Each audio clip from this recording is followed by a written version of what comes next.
Over the past few weeks when we've been talking about workflow AI, there's been a few questions people have wondered, kind of like what the differences are in high level between the conversation AI and the workflow AI. And to make things like a little more confusing, also, high level is referring to the action and high level workflows like the workflow AI as like a chat GPT action, which isn't really that accurate, because it's not actually doing what chat GPT is doing. It's not like a conversation like you have in chat GPT back and forth with the AI. It's more of a single generation. And even technically speaking, it's probably not even using the chat GPT endpoint, the API endpoint in high level. Maybe they are.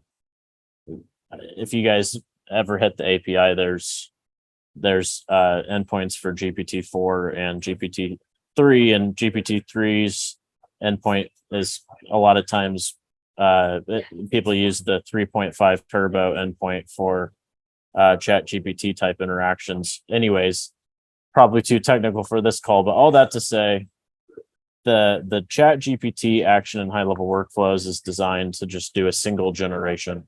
Like you send the AI something, it sends it back. It's not designed to be a conversation like you have in chat GPT. However, conversational AI and high level is absolutely designed to be a conversation. So it's a completely different thing. And I'm going to show you guys a few things. So I'm going to show you how to enable it on the agency level. It's like a multi-step process here. So you got to enable it on the agency level. Then you have to enable it on the SaaS account level. Then you have to configure it in the sub account. And then there's a few different things to configure the way that it's interacting. And I'll show you guys I'll show you it, working basically in real time. So that's what we're going to go over today. So I'm going to bounce out of this for a second, out of this presentation. And you know what I just realized? Let me stop sharing for just a second because I also have a high level article up that I want to share with you guys. And I will drop it in the Zoom chat, and I will also drop it on Facebook. But let me reshare here real quick. I'll just share my first desktop. There we go. And okay, let me send it to you guys in the chat if you guys want to follow this. And then put it on the Facebook Live also. And then I'll open it so we can go through it together. And so there's a lot of stuff in here. It's kind of easy to get confused. But the main things I want to highlight in this article, this high level article, is that we're going to get into in a second is suggestive mode and autopilot mode, which is kind of like what this entire thing is built on. And we'll get into that in a second, but I'm going to scroll all the way down to the steps. And so the first step is how to enable on the agency level. And so this is in agency settings. And so if we go to or switch over to our agency view, and then we go to settings, then you go to company. And if you scroll down, there's going to be workflow AI, which is what we've been doing the last few weeks, but there's also conversation AI right here. Now, notice how this says, what is conversation AI? And it appears as though there's like a link here. There's no link, though, nothing to click on, which is why I sent you guys that support article. And so you need to turn this on first, okay? So when you first switch this on, it's going to pop up with like a little screen that says, hey, none of the conversation AI stuff is free. Are you sure you want to turn it on? Every execution costs some money, so and blah, blah, blah. And so then you can hit, I'm good to go. And so then once it's on in the agency level, you got to go to the sub accounts on your agency level and turn it on there. So I'm going to use Midwest Fencing. It's my brother's company. So I always I like to use him as an example. Anyway, so you guys have probably seen this when you're looking at the sub account. Sorry, I was moving too fast. I sort of went on autopilot mode there for a second. So you search for the sub account, that you want to configure and enable this for. Then you click on the little dot, and then you can click manage client. And this is where, you can, if you have SaaS enabled for the client, you have all your like SaaS settings, right? Like your rebilling settings for phone, for email, all this stuff, for the premium triggers and workflows and everything. And so, what we're looking for is not content AI, is not workflow AI. It is conversation AI right here. So you can set your, rebill amount, enable it, all this kind of stuff, and save it.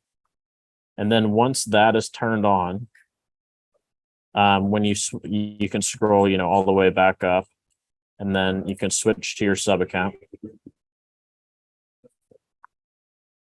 And you'll notice now when you go to settings that you have now a conversation AI option in settings.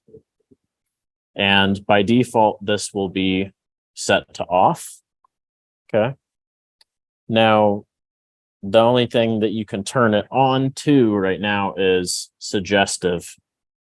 And so I'm going to flip back here for a second, and we can see if we're scrolling through the support article, it's showing us how to do all the same stuff that you and I just looked at together. And we're just going to keep going down, and then I'm going to blow this up for a second. And notice how, like in the screenshot that they have this auto reply option right here.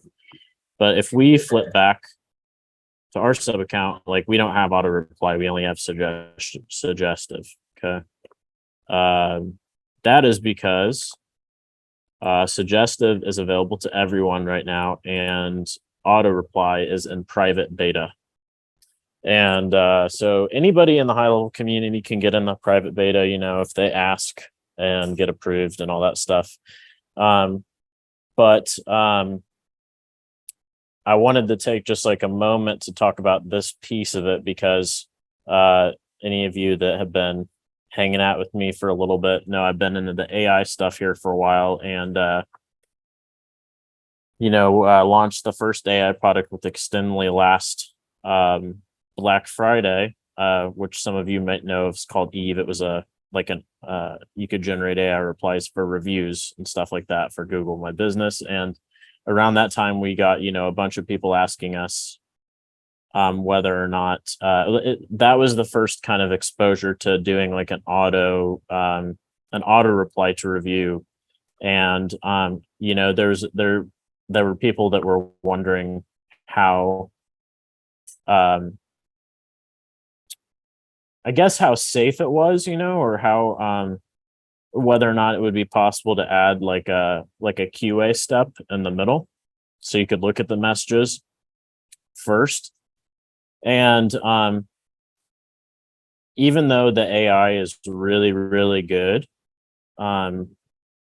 it takes time to train it to say the right things. And one of the things that we found was, that it is, we recommended that everybody that was using the review responder for automatic review replies, still like keep an eye on what was going on, not just like tune out, because you do have a computer, out there responding on your behalf, and so there is an inherent just attention that needs to be paid to that. So all that to say, a little bit of a disclaimer. I think there's a reason why they, don't have auto reply available for everyone yet.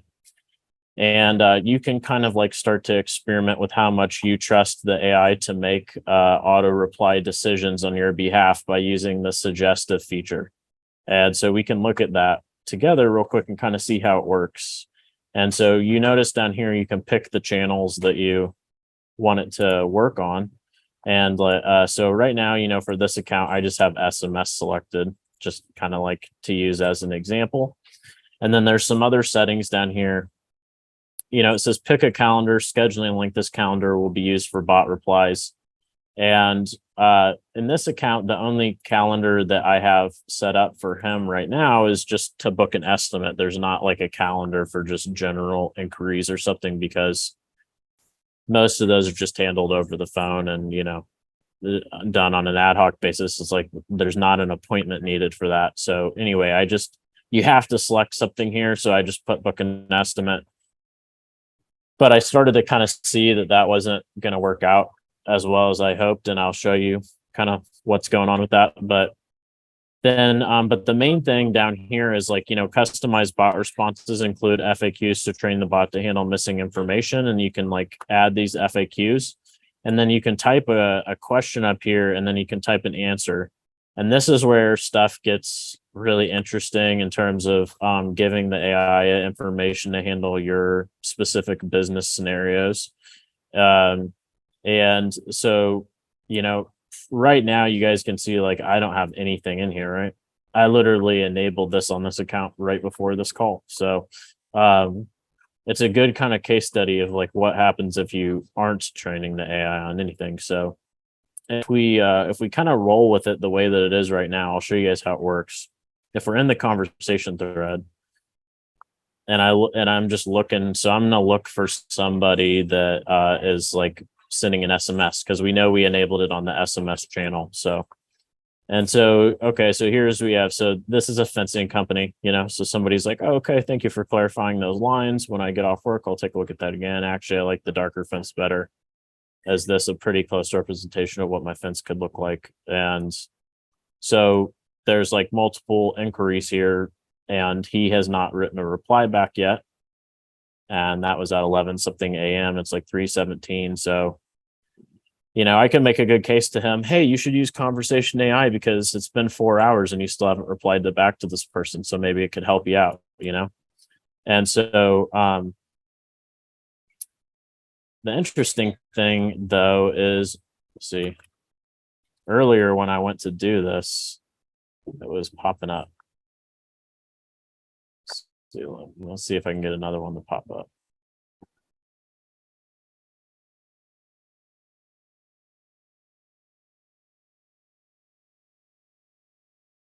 There we go. So that works great. See you then. So I already set up here. We will be meeting there at 7:30 tomorrow if that works. That works great. See you then, right? And now the AI is suggesting as like reply number 1. This is what it's suggesting.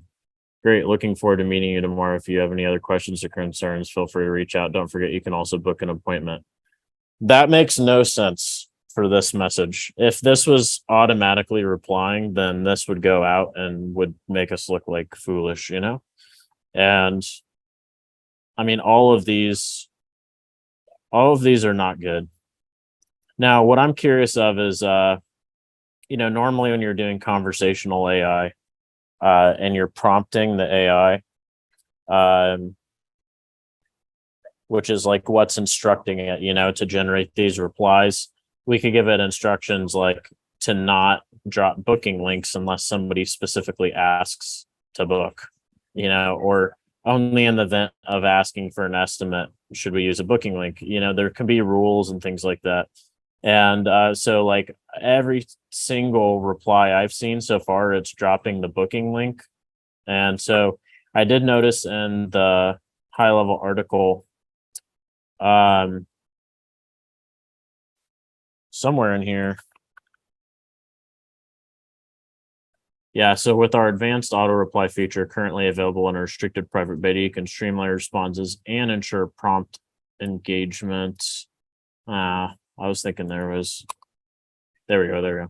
System design follows certain conditions for deep sleep and end states, including manual user intervention, out of context responses, and appointment link delivery. It uses the last 10 conversations and up to an 800 word limit for prompt engineering. So I don't know if this means like we'll be able to prompt engineer, or if they, have engineered the prompts with the last 10 conversations.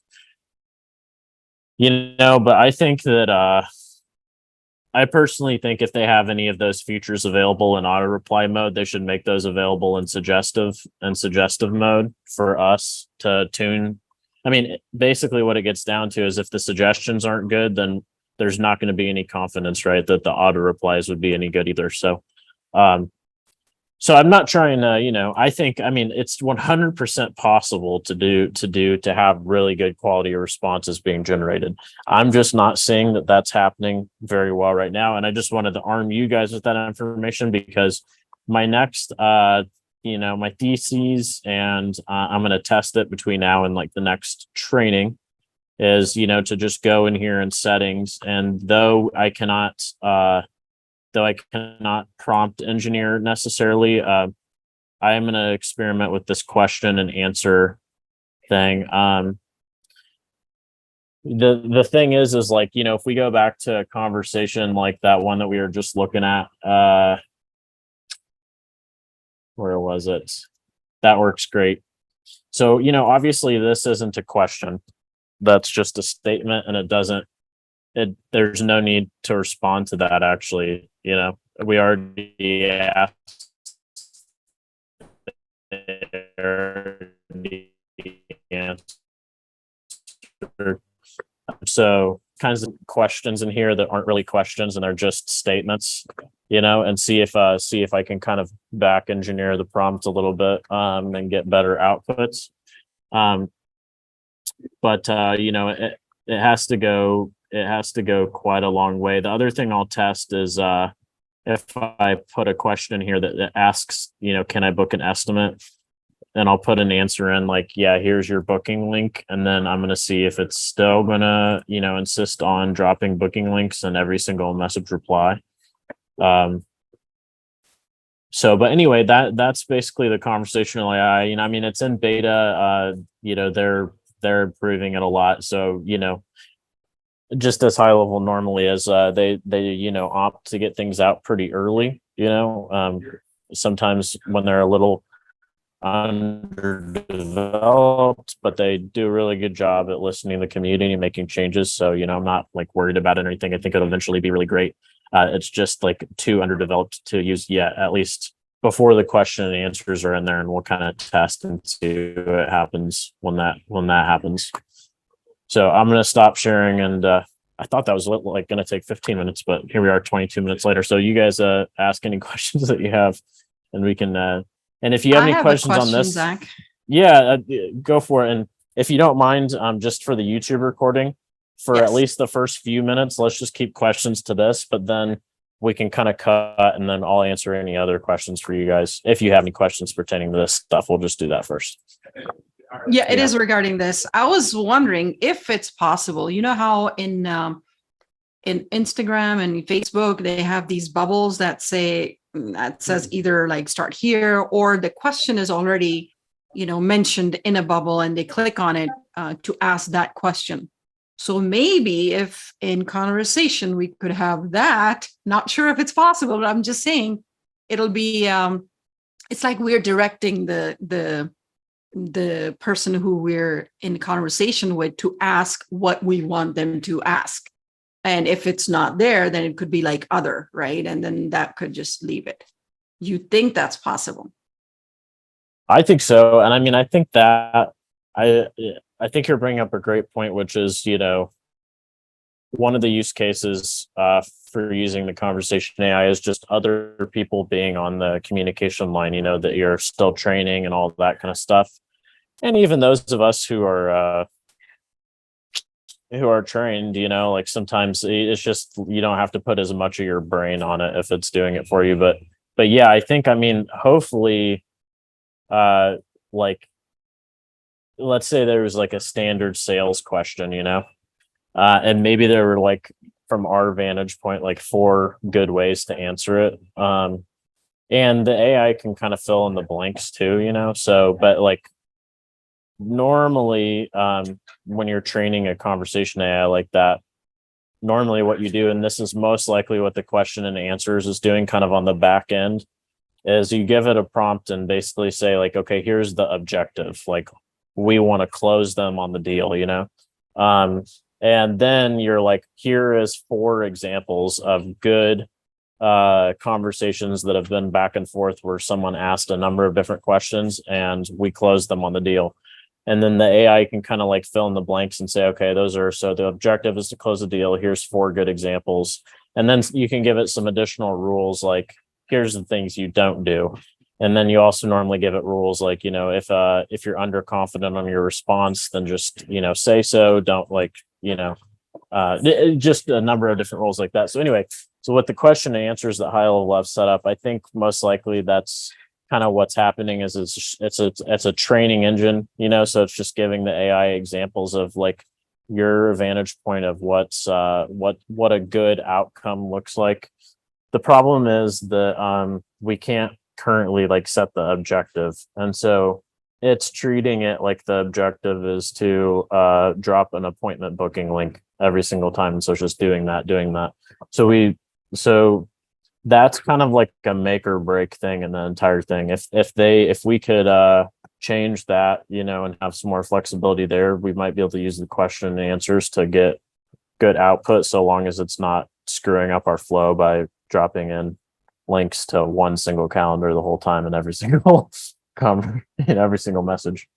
But yeah, and then the other thing is like to your point, like just if I look back at that screen again, just to show you guys the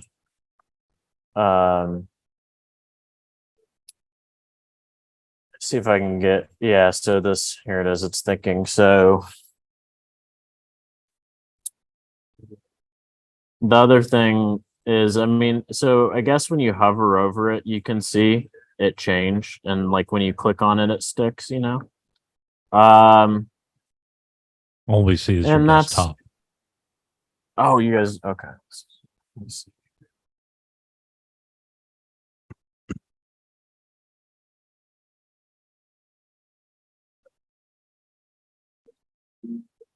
Share again. There you go. So, when you hover over it, you can kind of see it change. And so that's not too bad from a UX perspective. I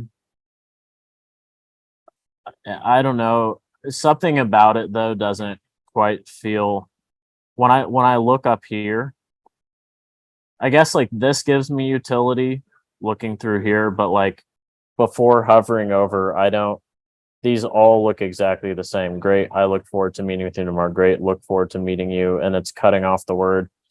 It's like some of the other UX that I've seen, which I feel like you brought up a moment ago, like Instagram and other apps that are using predictive text and stuff. It's like they figure out a way to either vertically stack it or something where it's like you can kind of actually see what you're looking at. Here, it's like, well, I have to really scroll over all these and I can't see them together. Like, what if I wanted to contrast this message with this message? It's like I have to hover over this and remember what I'm looking at, and then hover over this and remember what I'm looking at, So anyway, there's just a few. I don't know if this is going to work out quite the way that they want it to, but from a training perspective, it's like kind of hard, I guess. Just my opinion. Looks like Nick raised his hand too. Yeah, I got a question regarding languages. Do they have multiple languages?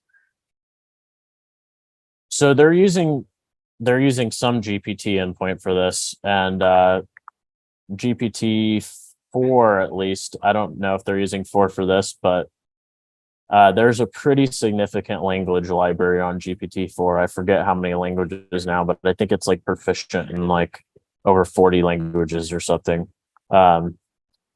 So the cool thing about it is normally if somebody speaks to you in one language, normally if you're talking with like Chat GPT or something, you can just say like, show this to me in English, and it'll do like a near perfect translation, especially from a major language like Spanish or something.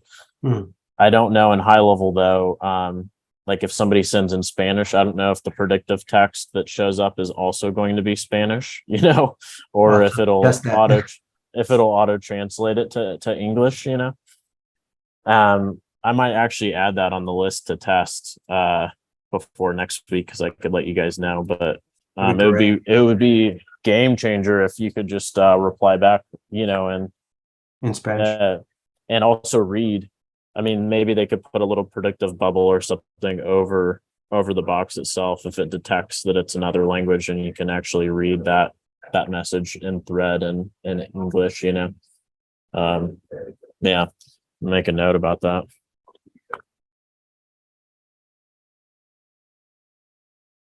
Adding that to my notepad. Check on conversation AI different language.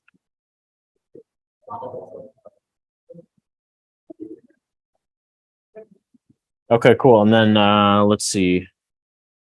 Oh, and Nasheen, you already asked your question, I think. Oh, and then Charles, you said so conversation AI will always be objective based. The first iteration is appointment based. In the future, it will have other objectives. Yeah, I mean, to your point, Charles, like you can,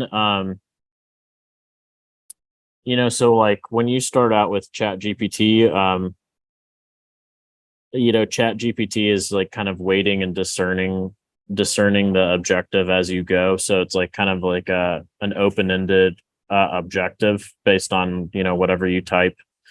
And the problem is like that type of pre-training doesn't work that well in this environment because you know, like we all have business objectives, and so we're trying to move things across the line, you know. So most like iterations of GPT and stuff that have been used in business applications, like they will pre-train it on an objective so that it kind of like stays on track with the conversation. And that way you don't have someone like talking to your sales bot or something like that about like you know, like science or like, you know, treating it like chappy like a genie or something like that, you know. Veering way off of sales conversation into some other weird direction. Eventually, if it's pre-trained on an objective, it will cut off the conversation and keep it on track, you know. So yeah, my hypothesis is that the objective is set to appointment booking right now, which they kind of semi call that out in that article. I'm trying to remember where it was. Yeah, well, I know when they released it, that was their differentiator, and how I put it to clients when I'm talking to them is that it is different from using ChatGPT and traditional conversational AI. Conversational AI can be just reading a live document and simply answering questions. That's conversational AI. It's sitting there answering questions. Problem is it doesn't go anywhere. It's just answering questions. And so their approach to it is, okay, so for conversation AI, the first iteration was suggestive and only one objective, which is scheduling an appointment, because they're like, okay, what is the most common objective for most companies in most circumstances? Not that it's ideal, but most of the time they want more appointments. So if we can answer the question, then lead them back. It's just like if you're on a sales call, you know, or you're getting a message, you want to get them to that appointment so that you can keep them moving down the pipeline. But then before it goes fully auto, I know they're going to expand the FAQ to where you can actually put in site maps for your website. So it can map in, instead of having to put in all these FAQs to cover everything that's already on your website, you can upload a site map to your website to where it pulls the data from your website to help better train it. And then you're adding FAQs to correct certain answers. Okay, maybe this is what I say on my website, but really in a conversational style, it's true, but I'd rather you say it like this. And so that's what that FAQ on top of the website will provide. But then they're going to be offering the sleep modes to where based on actions, and I assume based on if they're in a workflow, if they have an appointment already set, it's not going to send. So even if your objective is calendar, if it sees that contact already has an appointment in the system, it won't send them the appointment link. Maybe it sends a notification instead. So I know that's when they were talking about it and the dev team was talking about it. They were talking about that's kind of the direction they're going. This is just the very first. This is the skateboard. Was that a town hall where they were saying that? It was partly in a town hall, partly in a developer, in the developer meeting. Okay. You know, because people were asking a lot of the same tech questions. Is it 3.5, 4.0? Are you guys natively using plugins with the GPT-4? How are you prompting? I mean, got into a whole bunch of tech stuff in the developer call, but yeah, it's total skateboard version. Typical high level, how they build, Yeah. Which is good. Exactly. And I tell people, it's just, you're going back to that common objective, but at the same time, like for me, I don't feel comfortable using it on SMS. I feel very comfortable of hooking up my Instagram to it and letting it, even right now with the limited FAQ, I'd let it go to town on my Instagram and Facebook Messenger. I don't care. SMS, there's probably a little bit more conversation that needs to be involved or more training. Yeah. SMS is definitely the most probably risky channel to be misaligned, on messaging. And you're totally right, because I was just looking at they have these usage cases in here, and that doc I shared with you guys, and like all the use cases are pertaining to booking an appointment. So that is for sure the only objective that I think it's capable of handling right now, which that's good. That's good to know that's kind of like the whole point of this, because it's not totally clear here in the settings. I guess it says, it does say appointment booking up here, and it kind of makes it look like you can click on this. And in the future, they're going to have other objectives. So you'll have other objectives besides setting an appointment. It may be to go to a checkout page. That was one thing that was mentioned. Redirect to a pricing or checkout page, redirect to an online form or survey. Like, you'll be able to, as this evolves, you'll be able to pick other objectives. That's great. Yeah, that'll be good to be able to train it on, various objectives. Looks like I was just checking to make sure we didn't have any chats here. All right, cool. Who else has questions? Anybody else? Any thoughts? And if not, if you guys have a few unrelated questions, I can take those before we jump off too. I have that would be me, but okay. Go ahead, Sean.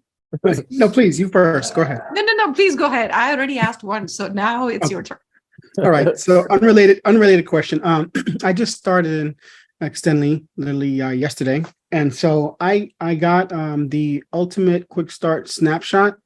And so I wanted to understand kind of what the use case for that would be. Would it be, can I put that into starter accounts? And that would be a good starting place for small businesses to kind of have because there's a lot of things I noticed that is in that snapshot.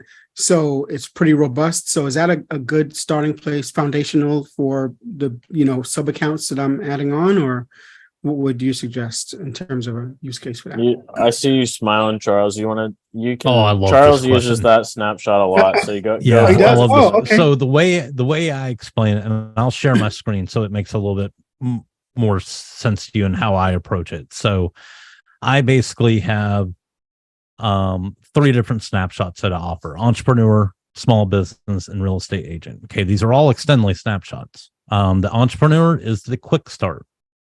The small business is the ultimate small business, and then you get the real estate agent one. So looking at of course, all CRM features across both, but then these are the differences. Okay, so the quick start, how I explain it, it's great for entrepreneurs because it builds the foundation. It covers your bases. Make sure that you got your calendar reminders, you got a little nurture campaign, you've got some very basic invoicing automation, but it's a relatively small snapshot. The nice part is that they can get in and effectively start using the system, setting appointments, doing some automated follow-up, but it's easy to build on because there's not much there. Now, if they are of the mindset of, I don't want to build anything, great. You need the small business one. Gotcha. All you have to do is customize some email and text templates, and it's pretty much ready to go from there. Awesome. And if I wanted to, on the quick start, this is meant for people because small business, there's over 70 workflows in the small business. So it's hard to build on top of because you could potentially have things firing off at the same time. There's a lot more checking that you have to do, where the quick start's pretty simplified, covers your basics, and that's it. So Gotcha. it's quick and easy to get them started. So quick question on that then. Being that I'm going to install a quick start, the next purchase I'm thinking of is the actual small business snapshot. So can I put that small business snapshot on top of the quick start? You wouldn't put it on top of, well, you could, yes. If you already had the quick start in there, you could put the small business on top of it. There'll be some things that you have to make a choice of whether to overwrite or skip. They probably skip. If they've already been using it, you'd want to skip certain conflicts because you don't want to take anybody out of those workflows that are all, because the naming conventions, one thing that you'll find with Extendly, they try to stick with the same naming conventions across all snapshots. And it's one of the reasons is what you're describing right now, is so that it can easily, you can see what could possibly be a conflict or not. That being said, you may want to, I don't know how soon the small business is a great snapshot.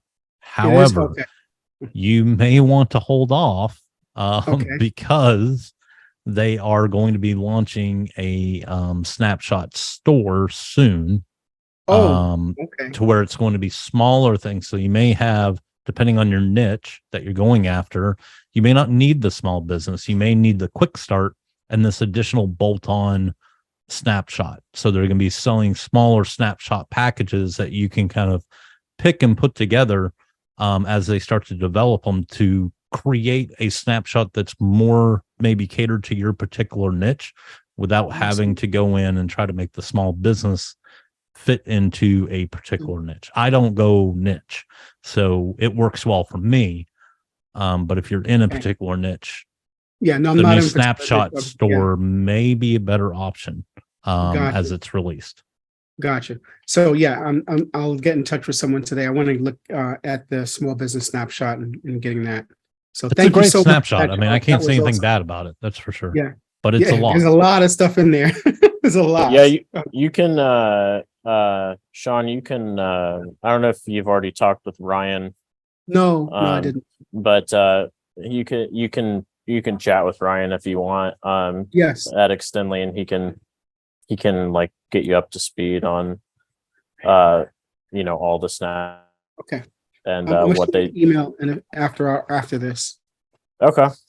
Yeah, and then Charles is right too. There is hopefully this week. It's been delayed, but it's looking like it's going to be this week. Hopefully, Automation Library launches, and then there's four new snapshots that we're rolling out with that. So those could be viable options for you too. So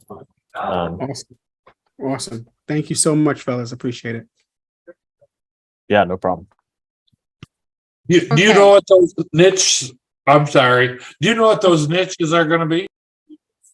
The four new snapshots are they're an expansion of the non-niche snapshot. So there's going to be four different ones. The first one's called Universal Sales, which is like all automations pertaining to selling things, invoicing, checkout pages, like cancellations,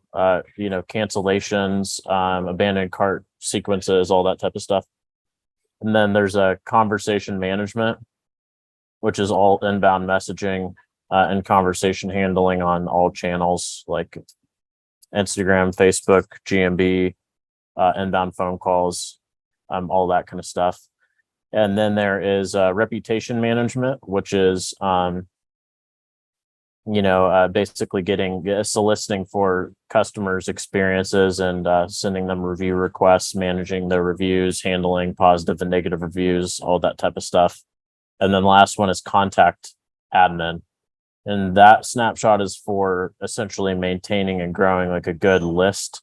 It's like list cleanup and maintenance, being able to properly tag people and put them in the right places when different actions occur inside your account. And so all four of those could be used universally with any niche, kind of like our universal small business snapshot, where we're taking like a lot of what we did with the universal small business snapshot, improving it and dicing it up into smaller chunks, so that it's more easily digestible and can also be like pieced together for different use cases and stuff like that. So, and then you had a question too, Nasheen, didn't you? Actually have two. So the number one is, and you can answer that after answering number two, but how can we transfer a contact from one sub account to another without using Zappier or any of those tools? Because what's happening is the membership is on one account and the offer is in another one, and I had to keep it separate. Now I'm looking to automate when someone opts in or buys this, grant them offer of this, membership, but that's in another sub account. That's one. And my other question is, I have a social media manager who is using the messages or images in Pixabay and Unsplash. And so it's her account, right? But she's doing it for multiple people. So my question is that allowed? Like, I hope she does not get into some kind of a, I don't know, issue saying that this image, I don't know, you didn't pay for it or something. I don't know. I don't know how this will work if all she's doing is using Pixabay and Unsplash from her account for multiple pages. Okay. Yeah, that sounds good. So first question is, so with respect to contacts, so if you want to do it manually, the only thing that you have to do is export contacts via CSV and like import those into a different sub account. That's, doable without any additional automations. HighLevel doesn't have a native way to do this outside of like the CSV option. So they do, you can do it via the API, the HighLevel API. So when I say there's not a native way, what I mean is like there's not a native way in the user interface to do it, but you can, integrate with HighLevel's API, which is where tools like Zappier and Make come into play because,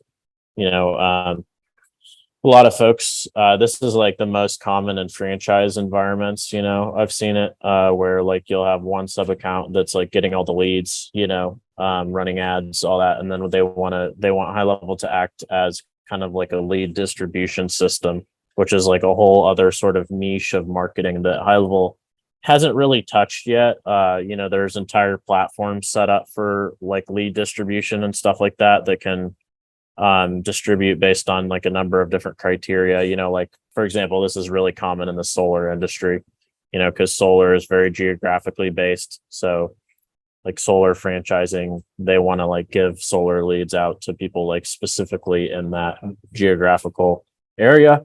And so they use, big kind of like comprehensive like lead distro systems for that. And that's not something that HighLevel currently does. There has been people that have made like Make integrations and stuff like that will ingest leads from like one sub account and then auto distribute to other sub accounts, but that's all logic that you would have to build kind of from the ground up. And so I don't know. So it's like that standard question of automation. If it's only occurring like here and there, then it's like you could totally do it manually with CSV files. If it's something that's like we're getting good lead volume every day, we need to push those contacts out multiple times a day, and that would be like a full-time job for a VA, then like it's probably worth automating, building like a Make integration or something like that, interacting with the HighLevel API and just pushing those leads around based on whatever criteria, zip code or time of day or whatever salesperson gets more leads than the other or whatever, whatever the criteria is. So, and then on to your second question, like, I'm not familiar. With respect to picture rights, it just totally depends on, every single platform where you can build images has different copywriting laws.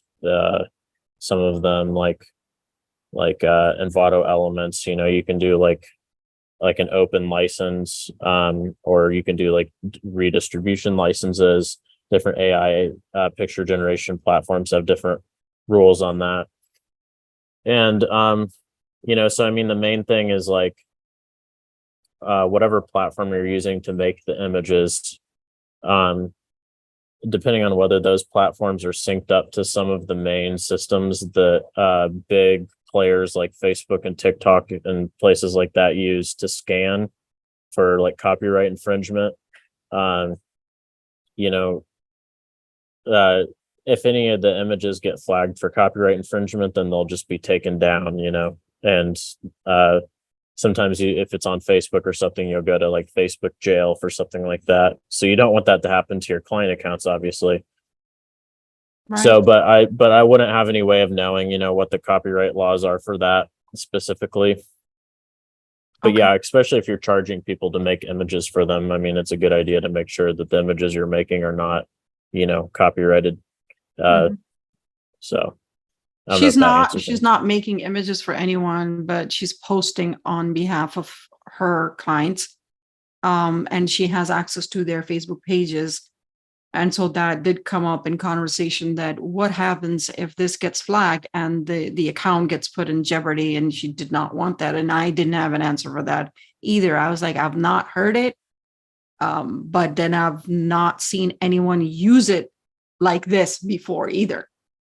So I wasn't sure if anyone else is using it and they've not had any issues. I don't know. Well, Facebook or any platform like that's going to flag any copyrighted pictures regardless of who posted it, you know, like on the account that it was posted on. So they don't really care where it came from or who posted it. They only care Right. like what account it's on, and whether it, you know, is meeting guidelines or not.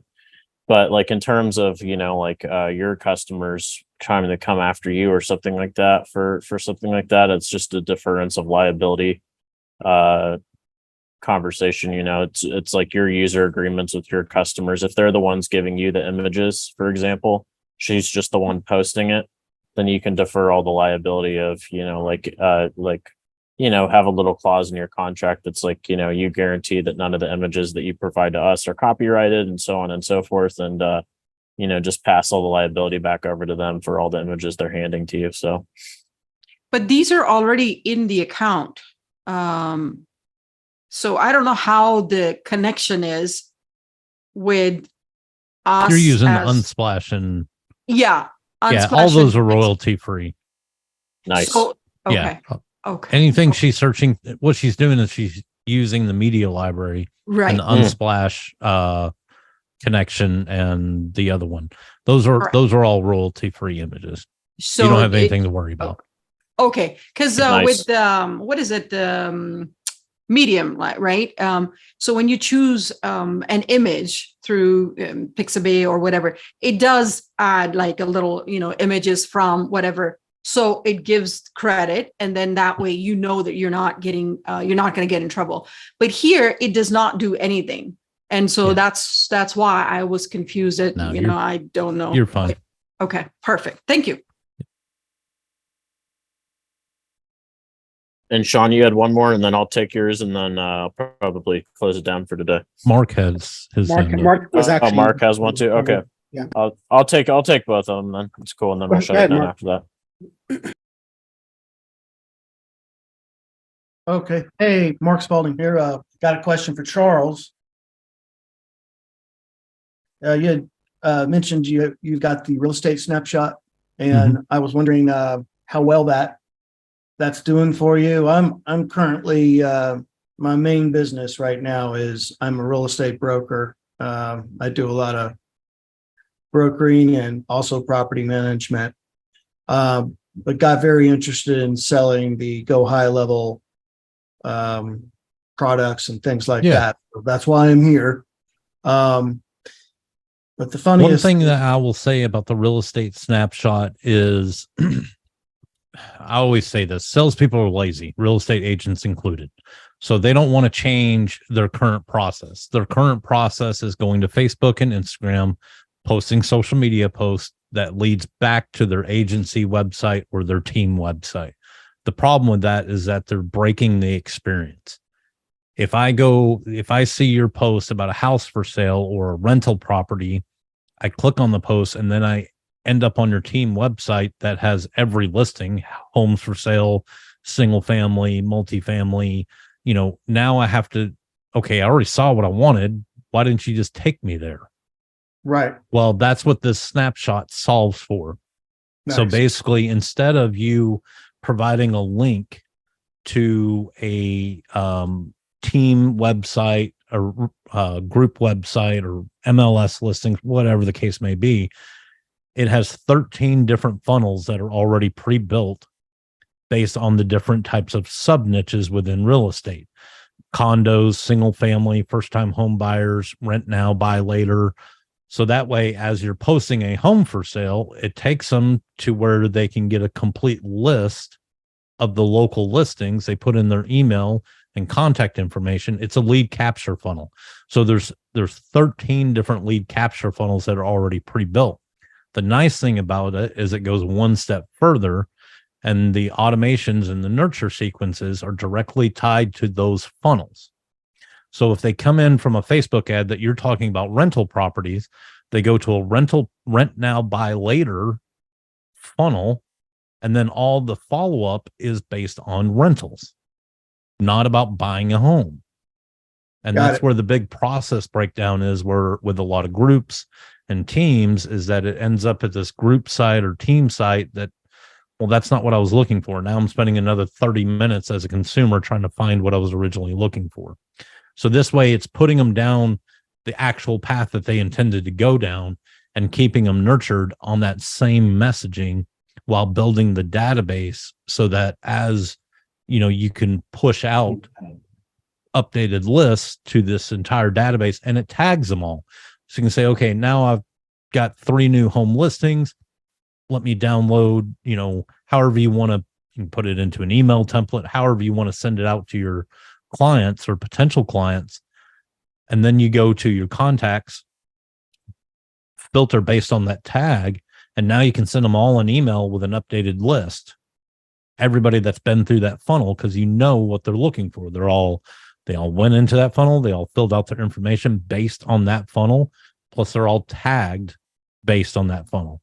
So that way you're not sending a bunch of rentals to a bunch of home buyers or people that are looking for condos in Florida and sending them single family homes in Colorado. Gotcha. So that's what it's really designed around, is to don't change anything you're doing. Keep posting on Facebook, except use this funnel page when you're posting about this. Use this funnel page when you're posting about that. And that way it doesn't matter, because the way the housing market is, okay, yeah, I posted it an hour ago. It's already contracted. They don't know that. So that's why they put them to a lead capture funnel, so you can get their information. And if it happens to still be available, great. If it's not, let's send them a list of everything else we have that fits that category.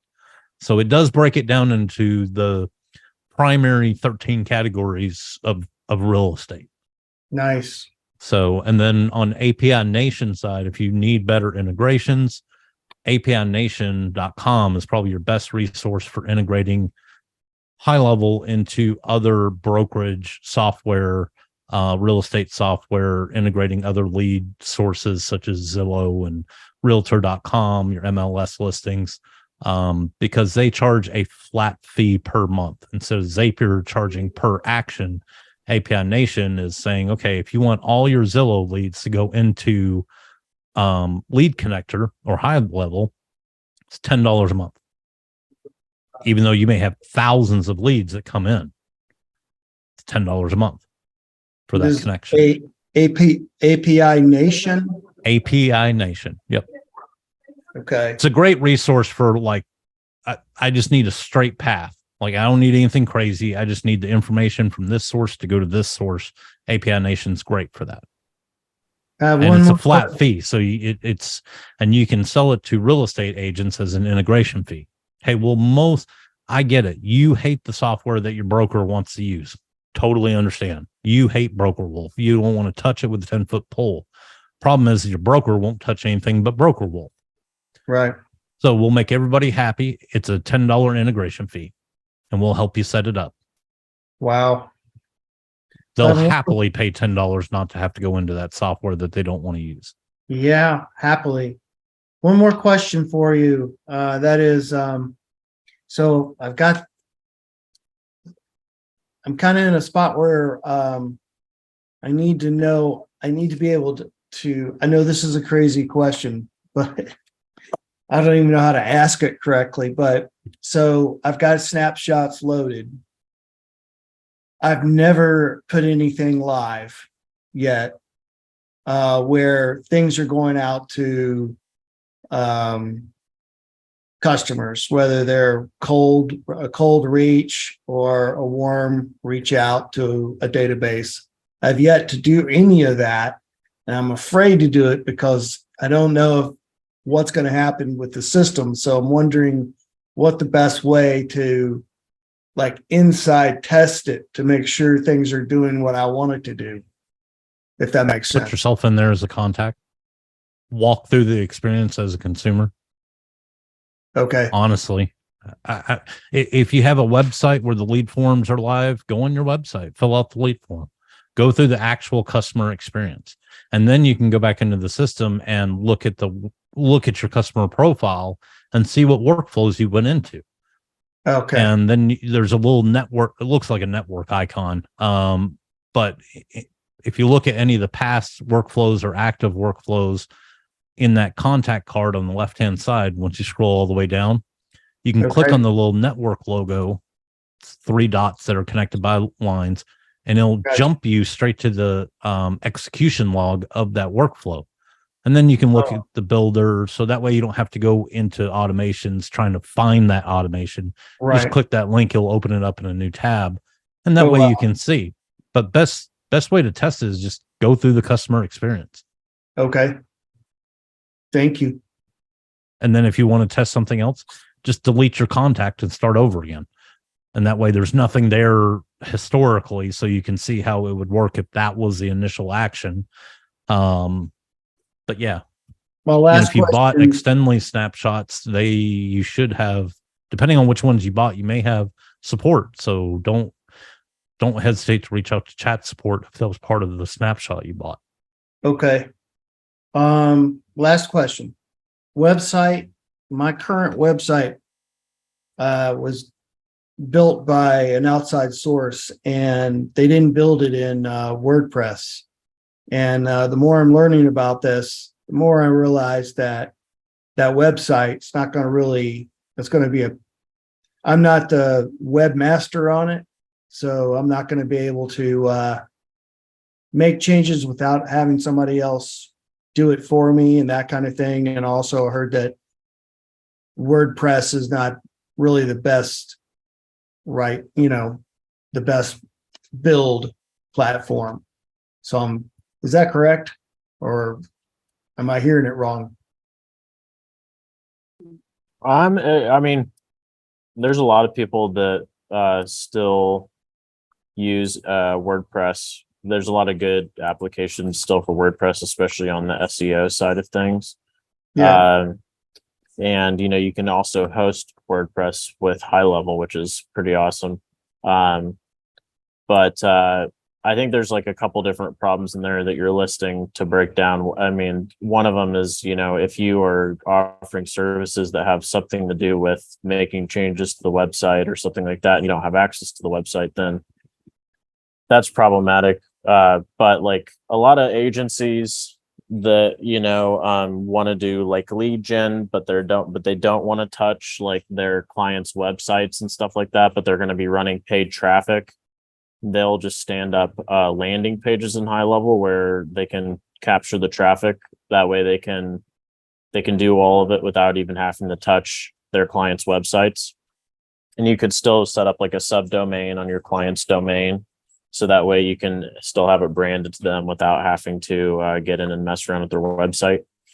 Then like kind of like a second phase of like, not being super disruptive, but if you want to get into their website and just swap out forms, for example, put HighLevel forms in place, you can a lot of times do that relatively low touch without making huge changes to their website.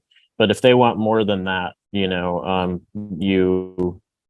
obviously would need admin rights into their platform. But it all just depends on what services you're offering, and whether like website building and all that is one of those services. So Gotcha. Okay. Thanks. yeah, no problem. So I had one comment on the images that you were speaking about. Is it Nashin? Is that so?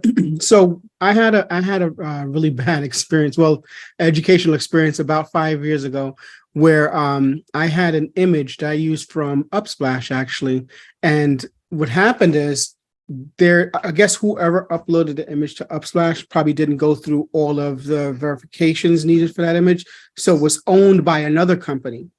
So this company reached out to me with a $1,000 bill, because, and I thought that they would have just said, hey, cease and desist on the image, but no, it was $1,000 bill, and they would not let up. And it was like, when I looked up the image, when they showed me what the image cost, it was like a $20 image.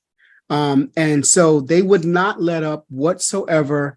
They were going after me in every way they could with a $1,000 bill. I had to go through Upsplash, and then Upsplash basically ended up just taking the image down, but that didn't change anything. So it was a nightmare to get out of the whole situation, because I was even like, even though I built the site, I was even like, hey, I didn't know anything about it. My designer did it, and it was like it didn't matter, and it's on your site. So what I've done now is made sure that any image places that I take images from, that it has an image license that you get with it. So that anytime anyone presents you with saying, hey, this image is an issue, because that did come up later on with, I forgot, it was some kind of a logo from someplace, and but it had a license. So all I had to do was just, actually Facebook notified me on an image that was on the platform, and I had to just basically send over the image license showing that I had the rights to use the image.